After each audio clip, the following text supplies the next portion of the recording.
Old walls and old ruins, monuments and mementos of the ashes of a long dead past, and yet a link with the living of today. This was the staging areas to make up the caravans that started out on the perilous road to Jerusalem and beyond. The mode of transportation in those days was slow but dependable. The camel today is a living bit of history, used primarily as an exhibit of what was a staple part of life. The history of dangers and violence of this road to Jerusalem has continued throughout the years, up to a much more recent time. Now a divided high-speed highway, it has come under fire as recently as up to June 1967, when it was made safe as a result of the war of that time. Remnants of the siege of this all-important road of 1948 are still visible today and are preserved as a national monument by the State of Israel.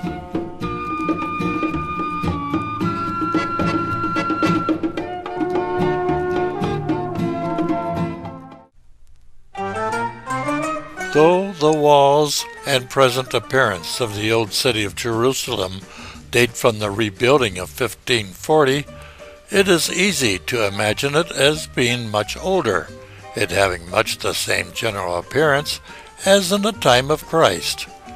Here we enter the Dung Gate in the old city's south wall. Jerusalem is extraordinarily old. There was a city here in the time of Abraham. Some remains date from 1000 BC.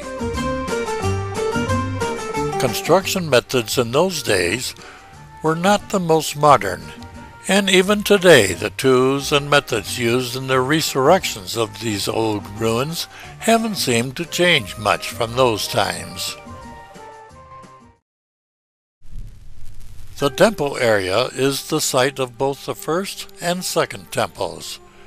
It is in the highest part of the old city, known as Mount Moriah. The only surviving portion of the second temple is the western wall, also referred to as the Wailing Wall. It is, of course, a place of great sanctity of those of the Jewish faith who go to pray there. Separate sections are assigned to men and women. This wall, prior to the Six-Day War of 1967, was in the Jordanian part of Jerusalem, and for 20 years was considered a great loss to Israel. The emotion felt and expressed upon re-establishing accessibility to the wall was well documented around the world. Men approaching the wall must wear a hat, and women require long sleeves. The necessary garments can be rented on the spot. The Via Dolorosa, the street on which Christ is believed to have walked from his betrayal to his crucifixion on Calvary, starts at St. Stephen's Gate in the south wall. Following the street in which post stations of the cross are clearly marked by notices in English, we enter into the heart of the old city of Jerusalem. The streets here are narrow, winding, and picturesque in a way the modern rebuilt old towns can never really duplicate.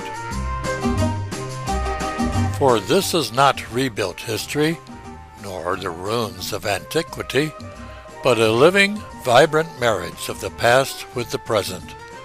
There is no escaping the compelling beauty of these narrow, arch-covered passageways winding throughout the area. Living and vibrant it is, as this is no empty display, but a city of people going about their business in much the same way it has been done for thousands of years. Within the walls of the old city of Jerusalem, you will find as diverse a mixture of people and dress as you will see anywhere. Along with the expected variety of clothing of the tourists and the pilgrims, you'll find the staid Western business suit and the traditional dress of Jews and Arabs mixing freely. The stalls here offer wares of every description, from pots and pans to soda pop, baskets to bright clothing. Oh, and plenty of souvenirs made most anywhere. The street signs are typical of most signs in the area, in English, Hebrew, and Arabic. The Old City, a part of Jordan prior to the War of 1967, is predominantly Arabic.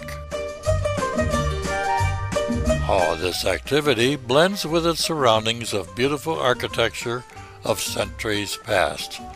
It is like a step through time into the unknown past.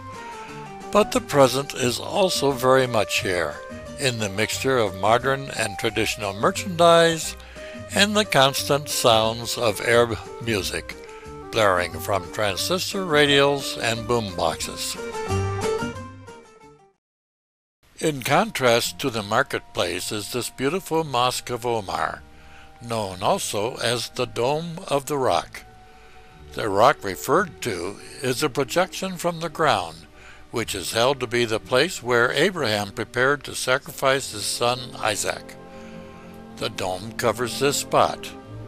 Also, Muslims maintain that Muhammad ascended to heaven from the rock, so it has become sacred to Jews, Christians, and Muslims alike. The mosque, octagonal in shape, dates from 690 A.D. Its glowing gold dome makes it a landmark of Jerusalem. The size of the building is dramatically apparent in a study of contrasts between it and the two small figures of Karl and his brother George Glasser. The impact of size is rivaled by the impact of its beauty, with its fine marble mosaics. The mosque stands on the highest part of the old city, known as Mount Moriah. From the court, striking views are obtained of many parts of Jerusalem.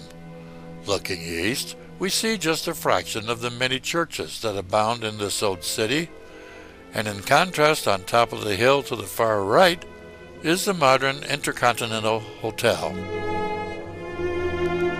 Remains of a fortress rebuilt by Herod lie on the edge of an enclosure north of the dome. This view is from an old cemetery just outside the wall. The tablet is an Arabic tombstone towards the Mount of Olives. The Church of Gethsemane, also known as the Basilica of the Agony and Church of All Nations, stands in the foreground. Two mosques stand on Mount Moriah.